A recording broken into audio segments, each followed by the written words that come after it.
You've definitely seen it, right? Maybe you even used it today, that famous pink salt. But what you might not know is that behind that simple crystal is a massive, state-owned corporation. So today we're going to pull back the curtain on the powerful entity behind the pink. And this is how that corporation describes its home, Pakistan, a mineral-rich country with promising opportunities. That promise? Well, it's literally rooted in the ground, in the form of some incredibly valuable resources. You know, the most famous of all those resources is Himalayan pink salt.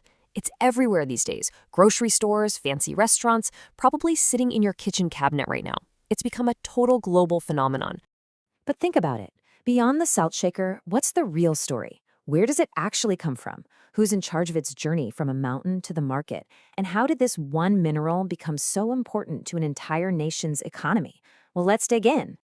Okay, so our story has to start with the mineral itself. We're going to trace its path from these ancient mountainsides in Pakistan all the way to your kitchen table. All right, first, let's clear up a common misconception. Despite the name Himalayan, this salt is not from the Himalayas. Nope, it is mined exclusively from one place on Earth, the Salt Range Mountains in Pakistan. And that specific origin, well, that's the key to this whole story. And that brings us to the official guardian, the custodian of this massive mineral wealth. Meet the Pakistan Mineral Development Corporation, or PMDC for short. As a government entity, it's their job to be the custodian for the legendary Khewra Salt Mine, which happens to be the second largest salt mine in the entire world and the main source for all authentic Himalayan pink salt. And the PMDC is no newcomer to this game. It was established way back in 1974, and it had a really clear mission: to take control of Pakistan's vast mineral resources and turn what was a centuries-old practice into a modern, professional, national industry. You know, this timeline shows a really fascinating evolution over the last 50 years. They start out just managing salt mines in '74. Then, in the '80s, the PMDC expands into energy by getting into coal. And now, fast forward to today, and we're seeing another huge pivot, a strategic shift toward processing that raw salt into high-value, branded, made-in-Pakistan products. Because here's the thing, while pink salt might be its global calling card, the PMDC is actually a kind of hidden engine, powering a huge part of Pakistan's domestic economy. I mean, just look at its market position. The PMDC controls a massive 40% of the rock salt market.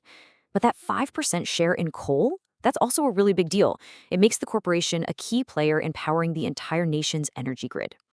The sheer scale of what they do is just staggering. They pull about 1.4 million tons of rock salt out of the earth every year. To put that into perspective, their coal operation, which is substantial at 350,000 tons, is completely dwarfed by the salt. It's not even close. And look, these aren't just raw commodities being shipped out. They are the fundamental building blocks for Pakistan's own industries, from the coal that fires up power plants to the silica sand that's absolutely essential for making glass. So we've seen the incredible industrial scale.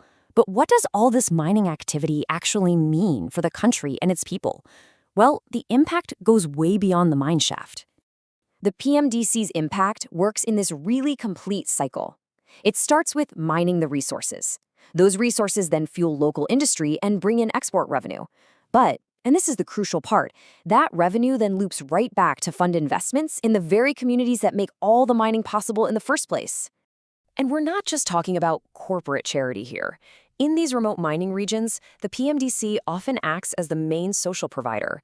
It runs hospitals and schools for its 3,500 employees and their families, and it even maintains critical infrastructure like local railways.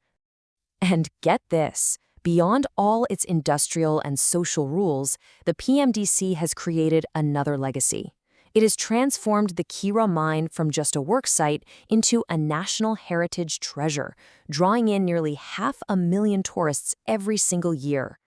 So, after 50 years of history, how is a giant corporation like the PMDC getting ready for the future?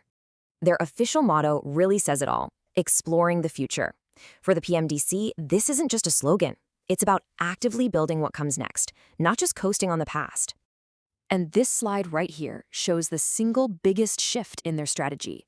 For decades, the model was simple: just sell and export raw salt boulders. But now, the focus is all on value addition. By processing, packaging, and branding the finished goods themselves, they're aiming to capture a much, much larger slice of the final price you pay at the store. And this new strategy, it's already in motion. They're building new processing plants to do the work in-house. They're working to secure geographical indication status. You can think of it like the legal protection that champagne has, to protect the Khewra brand all over the world. And they are literally mapping the entire country to find the resources of tomorrow. So, we end with this question. The PMDC sits right at the intersection of geology, industry, and national identity. As the global demand for resources gets more and more intense, you can be sure that the decisions this 50-year-old corporation makes today will be carving out the future for Pakistan tomorrow.